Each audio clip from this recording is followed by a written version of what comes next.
ਕਾਫੀ ਵੱਡਾ ਵਰਗ ਇਹੋ ਜਿਹਾ ਕੌਮ ਦੇ ਵਿੱਚ ਹੈ, ਉਦੋਂ ਵੀ ਸੀ ਅੱਜ ਵੀ ਹੈ, ਜਿਹੜਾ ਅਜੇ ਤੱਕ ਕਹਿ ਰਿਹਾ ਕਿ ਇਹਦੇ ਲਈ ਸੰਤ ਜਰਨੈਲ ਸਿੰਘ ਜ਼ਿੰਮੇਵਾਰ ਸੀ।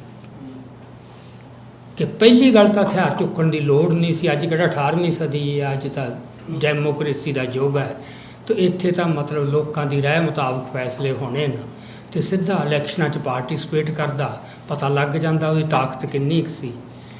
ਇਹ ਦਲੀਲਾਂ 18ਵੀਂ ਸਦੀ 'ਚ ਤਾਂ ਆ ਨਹੀਂ ਸਕਦੀਆਂ ਸੀਗੀਆਂ। ਗੱਲ ਬੜੀ ਸਿੱਧੀ ਸੀ, ਉਹਦੇ 'ਚ ਕੋਈ ਬਲ ਫੇਰ ਨਹੀਂ ਸੀ। ਸੋ ਇਹ ਗੱਲਾਂ, ਇੱਕ ਤਾਂ ਵੀ ਉਹਨਾਂ ਨੂੰ ਹਥਿਆਰ ਨਹੀਂ ਸੀ ਚੁੱਕਣੇ ਚਾਹੀਦੇ। ਨੰਬਰ 2, ਜੇ ਚੁੱਕ ਵੀ ਲਏ ਸੀ ਤਾਂ ਦਰਬਾਰ ਸਾਹਿਬ 'ਚ ਬਹਿ ਕੇ ਨਹੀਂ ਸੀ ਲੜਨਾ ਚਾਹੀਦਾ, ਕਿਤੇ ਹੋਰ ਲੜ ਲੈਂਦੇ। ਇਹ ਗੱਲਾਂ ਕੀਤੀਆਂ ਜ਼ਿਆਦਾ ਵਿਦਵਾਨ ਵਰਗ ਨੇ, ਆਮ ਪਿੰਡਾਂ ਦੇ ਲੋਕਾਂ ਨੇ ਓਡੀ ਨਹੀਂ ਸੀ ਗੱਲ। ਵਿਦਵਾਨ ਵਰਗ ਦਾ ਬਹੁਤ ਫਰਕ ਪਿਆ ਤੇ ਵਿਦਵਾਨ ਵਰਗ ਹੈ ਜਿਹੜਾ ਸਾਰੇ ਕੁਝ 'ਚ ਫੈਸਲਾਕੁਨ ਰੋਲ ਨਿਭਾਉਂਦਾ ਹੁੰਦਾ ਹੈ। ਲੋਕਾਂ ਨੂੰ ਇੱਕ ਸੇਧ ਦੇਣੀ ਹੈ, ਲੋਕਾਂ ਦੇ ਮਨ ਤਿਆਰ ਕਰਨੇ ਨੇ, ਲੋਕਾਂ ਦੇ ਮਨਾਂ 'ਚ ਜਿਹੜੇ ਪਏ ਕੁਛ ਭੰਬਲ ਭੂਸੇ ਆ ਜਾਂ ਕਨਫਿਊਜ਼ਨ ਆ ਉਹ ਦੂਰ ਕਰਨਾ ਹੁੰਦਾ ਹੈ ਤੇ ਇੱਕ ਰਾਹ ਦਿਖਾਉਣਾ ਹੁੰਦਾ ਹੈ। ਤੇ ਪਰ ਇੱਥੇ ਆ ਕੇ ਜੂਨ 84 'ਚ ਜਿਹੜਾ ਸਾਡਾ ਵਿਦਵਾਨ ਵਰਗ ਸੀ, ਉਹਦਾ ਵੱਡਾ ਹਿੱਸਾ ਜਿਹੜਾ ਹੈ ਉਹ ਸਗੋਂ ਉਲਟਾ ਸਰਕਾਰ ਦੇ ਪੱਖ 'ਚ ਭੁਗਤਿਆ। ਤੁਸੀਂ ਆਰਕਾਈਵ 'ਚ ਜਾ ਕੇ ਦੇਖ ਲਓ, ਆਲ ਇੰਡੀਆ ਰੇਡੀਓ ਤੋਂ ਹਰ ਰੋਜ਼ ਉਹ ਬੁਲਾਉਂਦੇ ਸੀਗੇ ਸਰਕਾਰ ਵੱਲੋਂ ਜਿਹੜੇ ਸਿੱਖ ਵਿਦਵਾਨ ਆ ਕੇ ਰੇਡੀਓ 'ਤੇ ਟੈਲੀਵਿਜ਼ਨ 'ਤੇ, ਉਦੋਂ ਦੂਰਦਰਸ਼ਨ ਹੀ ਹੁੰਦਾ ਸੀ, ਇੱਕੋ ਇੱਕ ਟੈਲੀਵਿਜ਼ਨ, ਅਤੇ ਜਿੱਥੇ ਆ ਕੇ ਉਹ ਬੋਲਦੇ ਸੀਗੇ ਸੰਤਾਂ ਦੇ ਖਿਲਾਫ। ਮੈਂ ਆਪ ਸੁਣਿਆ ਯੂਨੀਵਰਸਿਟੀਆਂ ਦੇ ਕਿੰਨੇ ਪ੍ਰੋਫੈਸਰ ਅਤੇ ਹੋਰ। ਸੋ ਉਸ ਵਰਗ ਨੇ ਇਹ ਇੱਕ ਮਤਲਬ ਇਸ ਤਰ੍ਹਾਂ ਦਾ, ਇਹ ਕਹਿ ਲਓ ਕਿ ਲੋਕਾਂ ਦੇ ਮਨਾਂ 'ਚ ਉਹ ਧੁੰਦ ਜੀ ਪੈਦਾ ਕੀਤੀ। ਅਤੇ ਲਹਿਰ ਦੇ ਖਿਲਾਫ ਵੀ ਜਦੋਂ ਲੜ ਰਹੇ ਸੀਗੇ ਨੌਜਵਾਨ, ਕੋਈ ਛੋਟੀ ਗਿਣਤੀ ਨਹੀਂ ਸੀ, ਗਿਣਤੀ ਬਹੁਤ ਵੱਡੀ ਸੀ। ਜਿਹੜੀ ਸਾਨੂੰ ਕਈ ਵਾਰ ਲੱਗਦਾ ਨਾ ਥੋੜ੍ਹੇ ਜਿਹੇ ਬੰਦੇ ਉੱਠ ਕੇ ਲੜੇ, ਥੋੜ੍ਹੇ ਜਿਹੇ ਬੰਦੇ ਨਹੀਂ ਸੀ ਲੜੇ। ਮੈਂ ਜਾ ਕੇ ਮੈਂ ਕਿਤਾਬ ਦੇ ਵਿੱਚ ਵੀ ਜ਼ਿਕਰ ਕੀਤਾ ਕਿ 1993 'ਚ ਜਾਂ ਸ਼ਾਇਦ 94 'ਚ ਜਿਹੜਾ ਅਜੀਤ ਅਖਬਾਰ ਨੇ ਇੱਕ ਟੀਮ ਭੇਜੀ ਸੀ ਕਿ ਜਿਹੜੇ ਖਾੜਕੂਆਂ ਦੇ ਪਰਿਵਾਰਾਂ 'ਤੇ ਜੋ ਜ਼ੁਲਮ ਹੋਇਆ ਉਹਨਾਂ ਦੀ ਅੱਜ ਦਸ਼ਾ ਕੀ ਹੈ, ਉਹ ਸਾਰਾ ਜਿਹੜਾ ਸੀਗਾ ਉਹਦੇ ਬਾਰੇ ਰਿਪੋਰਟਾਂ ਉਹਨਾਂ ਨੇ 8 ਜਾਂ 9 ਕਿਸ਼ਤਾਂ ਦੇ ਵਿੱਚ ਛਾਪੀਆਂ ਸੀ ਖਾੜਕੂ ਲਹਿਰ ਦੇ ਜਲਜਲੇ ਤੋਂ ਬਾਅਦ। ਅਤੇ ਮੈਂ ਉਸ ਟੀਮ ਦੇ ਨਾਲ ਵੈਸੇ ਹੀ ਮਦਦ ਕਰਨ ਵਾਸਤੇ, ਕਿਉਂਕਿ ਮੇਜਰ ਸਿੰਘ ਸਟਾਫ ਰਿਪੋਰਟਰ ਸੀ, ਮੇਰਾ ਉਹ ਦੋਸਤ ਸੀ, ਅਤੇ ਉਹ ਮੈਨੂੰ ਨਾਲ ਲੈ ਗਿਆ ਕਿਉਂਕਿ ਮੈਨੂੰ ਪਰਿਵਾਰਾਂ ਦਾ ਵੀ ਪਤਾ ਸੀ, ਪਿੰਡਾਂ ਦਾ ਵੀ ਪਤਾ ਸੀ। ਅਤੇ ਅਸੀਂ ਗਏ ਸੁਰ ਸਿੰਘ ਪਿੰਡ 'ਚ। ਜਦੋਂ ਅਸੀਂ ਪਤਾ ਕੀਤਾ ਕਿ ਇੱਥੋਂ ਕਿੰਨੇ ਸਿੰਘ ਸ਼ਹੀਦ ਹੋਏ ਹੈ, ਹਰ ਇੱਕ ਦਾ ਇਹ ਸੀ ਜੀ ਗਿਣਤੀ ਕਰਨੀ ਔਖੀ ਹੈ ਅਤੇ ਪਿੰਡ ਵੱਡਾ ਹੈ, ਆਪਦੀ ਪੱਤੀ ਦੇ ਤਾਂ ਗਿਣਾ ਦਿੰਦੇ ਸੀ ਵੀ ਸਾਡੀ ਪੱਤੀ 'ਚੋਂ ਇੰਨੇ ਹੋਏ, ਕੁੱਲ ਪਿੰਡ 'ਚੋਂ ਕਿੰਨੇ ਹੋ ਗਏ, ਇਹ ਕੋਈ ਗਿਣਤੀ ਨਹੀਂ। ਉਦੋਂ ਅਸੀਂ ਅੰਦਾਜ਼ਾ ਲਾਇਆ ਸੀ ਕਿ 80 ਦੇ ਲਗਭਗ, ਹੁਣ 80 ਨੌਜਵਾਨ ਇੱਕ ਪਿੰਡ 'ਚੋਂ ਸ਼ਹੀਦ ਹੋ ਜਾਣੇ, ਇਹ ਕੋਈ ਛੋਟੀ ਗੱਲ ਨਹੀਂ ਸੀ। ਸਾਰੀ ਨਕਸਲੀ ਲਹਿਰ 'ਚ ਸਾਰੇ ਪੰਜਾਬ 'ਚੋਂ 80 ਨਕਸਲੀ ਪੁਲਿਸ ਨੇ ਮਾਰੇ ਸੀ, 80 ਜਾਂ 85। ਸੋ ਜਿੰਨੇ ਸਾਰੀ ਲਹਿਰ 'ਚ ਸ਼ਹੀਦ ਹੋਏ ਉਹ ਇੱਥੇ ਇੱਕ ਪਿੰਡ 'ਚ ਹੋ ਗਏ ਸੀ। ਤੁਸੀਂ ਡਿਮੈਂਸ਼ਨ ਦੇਖੋ, ਜਿਹੜੀ ਕਈ ਵਾਰ ਲੱਗਦਾ ਕਿ ਏਡੀ ਗੱਲ ਨਹੀਂ ਸੀ। ਸੋ ਲੜੇ ਬਹੁਤ ਜ਼ਿਆਦਾ, ਜਿੰਨਾ ਚਿਰ ਲੜ ਸਕਦੇ ਸੀ ਪੂਰਾ ਲੜੇ। ਅਤੇ ਚਲੋ ਜਦੋਂ ਕੋਈ ਵਾਹ ਨਾ ਗਈ, ਅਖੀਰ ਨੂੰ ਤਾਕਤਾਂ ਦਾ ਤੋਲ ਇਸ ਤਰ੍ਹਾਂ ਦਾ ਬਣ ਗਿਆ ਅਤੇ ਫਿਰ ਜਾ ਕੇ ਮਤਲਬ ਲਹਿਰ ਖਤਮ ਹੋ ਗਈ। ਹੁਣ ਜਦੋਂ ਲਹਿਰ ਖਤਮ ਹੋਈ ਉਦੋਂ ਬਾਅਦ ਉਹਨਾਂ ਦਾ ਸਾਰਾ ਯਤਨ ਇਹ ਸੀ ਕਿ ਇਸ ਲਹਿਰ ਬਾਰੇ ਇਹੋ ਜਿਹੀਆਂ ਧਾਰਨਾਵਾਂ ਫੈਲਾਈਆਂ ਜਾਣ ਤਾਂ ਕਿ ਲੋਕ ਗਾਹਾਂ ਤੋਂ ਅੱਗੇ ਤੋਂ ਇਸ ਰਾਹ ਨਾ ਪੈ, ਵੀ ਪ੍ਰੇਰਨਾ ਦਾ ਸੋਮਾ ਨਾ ਬਣ ਸਕੇ। ਸਾਰੇ ਤੱਥ ਵਿਗਾੜ ਕੇ ਪੇਸ਼ ਕੀਤੇ ਗਏ। ਕੁਛ ਖਾਮੀਆਂ ਹਰ ਲਹਿਰ 'ਚ ਹੁੰਦੀਆਂ।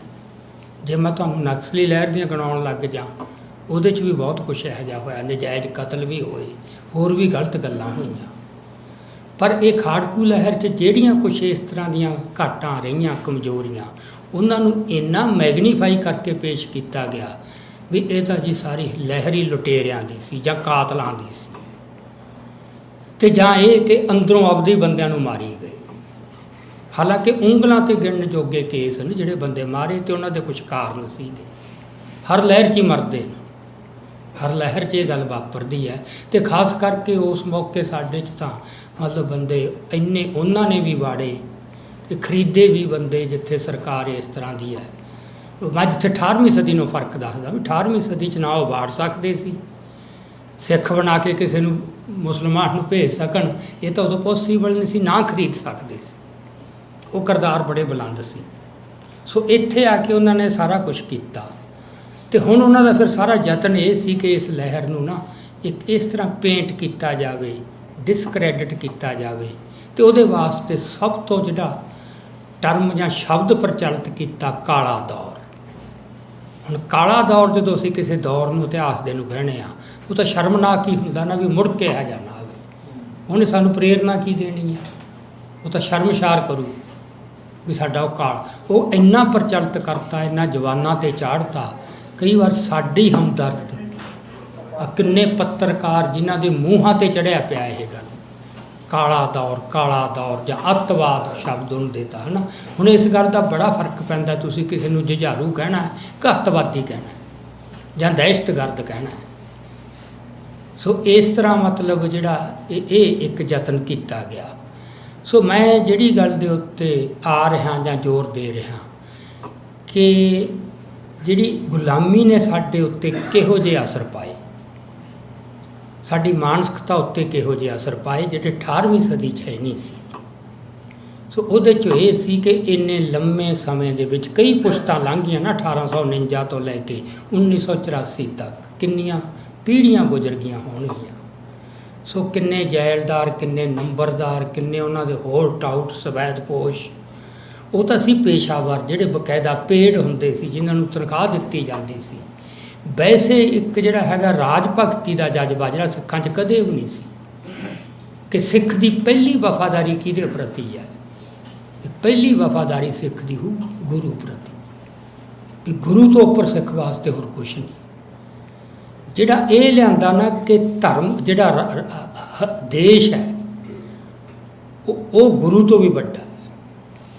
ਕਿਉਂਕਿ ਮੈਂ ਕਈ ਥਾਵਾਂ 'ਤੇ ਉਦਾਹਰਨ ਦਿੱਤੀ ਹੈ, ਜੇ ਜਨਰਲ ਕੁਲਦੀਪ ਸਿੰਘ ਬਰਾੜ ਨੂੰ ਇਹ ਕਿਹਾ ਹੁੰਦਾ ਵੀ ਸੰਤ ਜਰਨੈਲ ਸਿੰਘ ਭਿੰਡਰਾਂ ਵਾਲਿਆਂ ਤੋਂ ਹਿੰਦੂ ਧਰਮ ਨੂੰ ਖਤਰਾ ਹੈ, ਇਸ ਕਰਕੇ ਉਹ 'ਤੇ ਹਮਲਾ ਕਰਨਾ ਜ਼ਰੂਰੀ ਹੈ, ਤਾਂ ਸਵਾਲ ਨਹੀਂ ਸੀ ਪੈਦਾ ਹੁੰਦਾ। ਕੁਲਦੀਪ ਸਿੰਘ ਬਰਾੜ ਇਸ ਗੱਲ ਦੇ ਉੱਤੇ ਸਹਿਮਤ ਹੋ ਜਾਂਦਾ। ਉਹਨੂੰ ਕਿਹਾ ਕੀ ਗਿਆ ਕਿ ਦੇਸ਼ ਨੂੰ ਖਤਰਾ ਹੈ, ਅਤੇ ਦੇਸ਼ ਦੀ ਖਾਤਰ ਇਹ ਕੌੜਾ ਚੱਬਣਾ ਪੈਣਾ। ਉਹ ਜਿਹੜਾ ਦੇਸ਼ ਦਾ ਬਣਾਤਾ ਨਾ ਐਡਾ, ਕਿ ਦੇਸ਼ ਵੱਡਾ ਅਤੇ ਗੁਰੂ ਛੋਟਾ, ਅਤੇ ਦੇਸ਼ ਦੀ ਖਾਤਰ ਕੀਤਾ ਹਰ ਗੁਨਾਹ ਉਹ ਪੁੰਨ ਹੈ, ਹਰ ਪਾਪ ਜਿਹੜਾ ਪੁੰਨ ਬਣ ਜਾਂਦਾ ਹੈ। ਇਹ ਦਿਮਾਗਾਂ 'ਚ ਜਿਹੜੀ ਗੱਲ ਪਾਈ, ਇਸ ਨੇ ਸਾਡਾ ਬਹੁਤ ਕੁਛ ਗੜਬੜ ਕੀਤਾ ਹੈ। ਕਿਉਂਕਿ ਆਪਾਂ ਦੇਖੀਏ ਜਿਹੜਾ ਦੇਸ਼ ਹੈ, ਇਹ 'ਚ ਨਥਿੰਗ ਡਿਵਾਈਨ ਇਨ ਇਟ, ਇਹ 'ਚ ਕੋਈ ਦੈਵੀ ਅੰਸ਼ ਤਾਂ ਨਹੀਂ ਨਾ। ਇਹ ਤਾਂ ਬੰਦਿਆਂ ਨੇ ਆਪਦੀਆਂ ਲਕੀਰਾਂ ਵਾਲੀਆਂ ਸਰਹੱਦਾਂ ਦੀਆਂ ਵੀ ਆਹ ਸਾਡਾ ਦੇਸ਼, ਆਹ ਸਾਡਾ ਦੇਸ਼, ਆਪਦੇ ਸਵਾਰਥ ਮੁਤਾਬਕ, ਅਤੇ ਉਹਦੇ ਪਿੱਛੇ ਜੰਗਾਂ ਹੋਈ ਜਾਂਦੀਆਂ, ਖੂਨ ਡੁੱਲੀ ਜਾਂਦਾ, ਲੜੀ ਜਾਂਦੇ ਨੇ, ਅਤੇ ਆਮ ਜਨਤਾ ਗੁੰਮਰਾਹ ਹੋ ਜਾਂਦੀ ਹੈ। ਸੋ ਇਹ ਕੋਈ ਦੈਵੀ ਰਚਨਾ ਨਹੀਂ ਦੇਸ਼, ਇਹ ਬੰਦੇ ਦੀ ਬਣਾਈ ਹੋਈ ਚੀਜ਼ ਹੈ। ਬੰਦੇ ਦੀ ਬਣਾਈ ਅਤੇ ਰੱਬ ਦੀ ਬਣਾਈ, ਦੋਹਾਂ ਚੀਜ਼ਾਂ 'ਚੋਂ ਬਿਹਤਰ ਕਿਹੜੀ ਹੋ? ਜਾਂ ਅਸੀਂ ਉੱਪਰ ਕਿਹਨੂੰ ਰੱਖਾਂਗੇ, ਰੱਬ ਦੀ ਰਚਨਾ ਨੂੰ ਜਾਂ ਬੰਦੇ ਦੀ ਰਚਨਾ ਨੂੰ? ਇਹ ਜਿਹੜਾ ਵਿੰਗ ਇੱਕ ਟੇਢ ਪਾਤੀ ਸਾਡੀ ਸਾਰੀ ਸੋਚ ਦੇ ਵਿੱਚ, ਕਿ ਦੇਸ਼ ਭਗਤੀ ਸਭ ਤੋਂ ਵੱਡੀ ਪਵਿੱਤਰ ਜਜ਼ਬਾ ਹੈ। ਹਾਲਾਂਕਿ ਕੁਛ ਵੀ ਨਹੀਂ, ਦੇਸ਼ ਭਗਤੀ ਦਾ ਜਜ਼ਬਾ ਇੱਕ ਸਵਾਰਥ 'ਚੋਂ ਨਿਕਲਿਆ ਜਜ਼ਬਾ ਹੈ, ਜਿਹਦੇ ਅਰਥ ਬਦਲਦੇ ਰਹਿੰਦੇ ਨੇ। ਅੱਜ ਦੇਸ਼ ਭਗਤੀ ਕੁਛ ਹੋਰ ਹੈ, ਕੱਲ੍ਹ ਨੂੰ ਕੁਛ ਹੋਰ ਬਣ ਸਕਦੀ ਹੈ। ਸੋ ਜਿਹੜੀ ਆਪਣਾ ਹੈਗਾ, ਅਸੀਂ ਉਹਦੇ 'ਚੋਂ ਫਿਰ ਕੀ ਕੀਤਾ ਕਿ ਗੁਰੂ ਨੂੰ ਡਿਫਾਈਨ ਉਸ ਤਰ੍ਹਾਂ ਕਰਨ ਲੱਗ ਗਏ।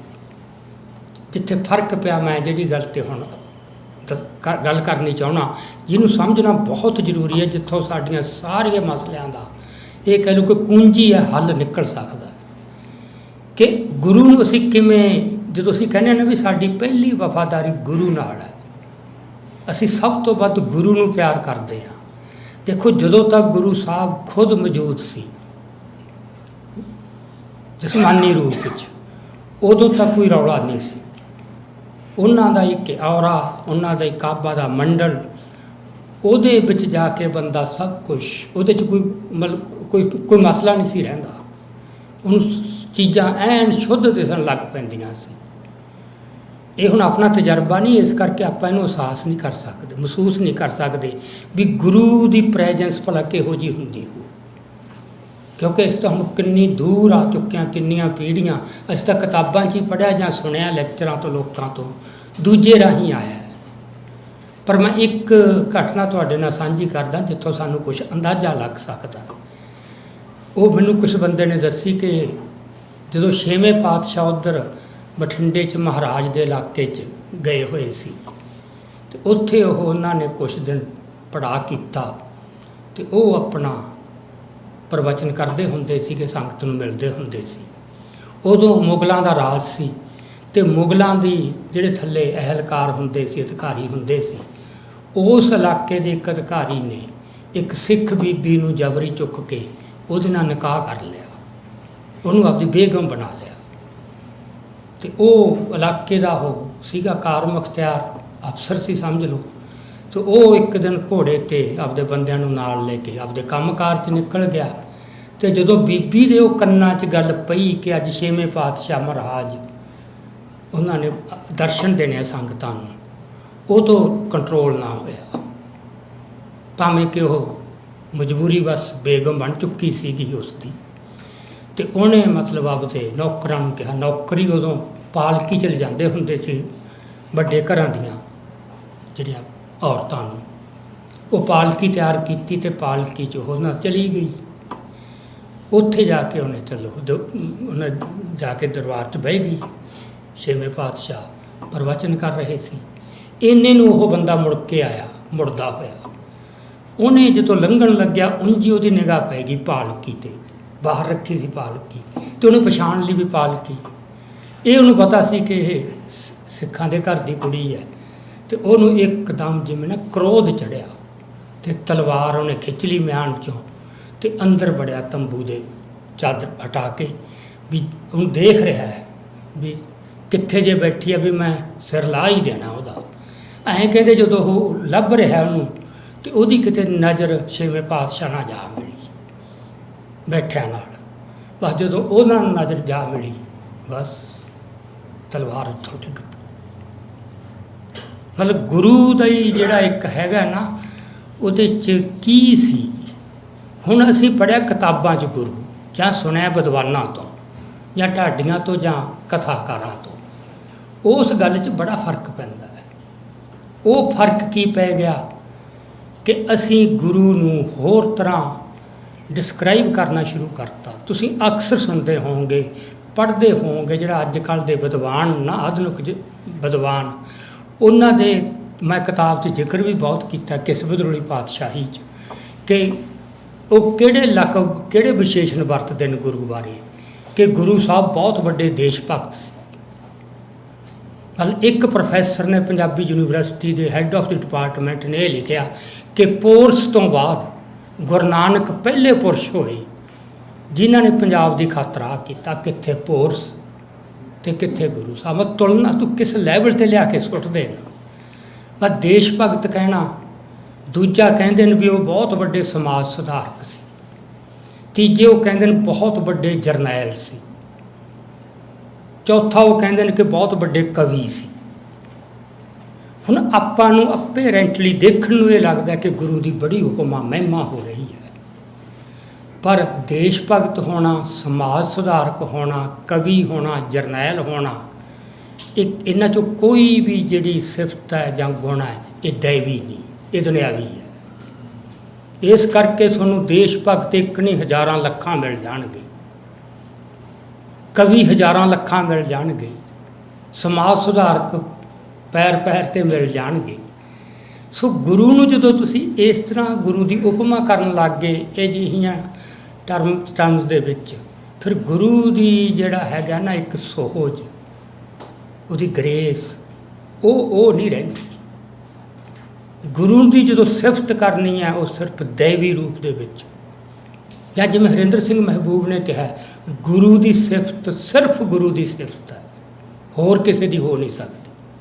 ਕਵੀ ਤਾਂ ਨੇਕਾਂ ਨੂੰ ਨਾ।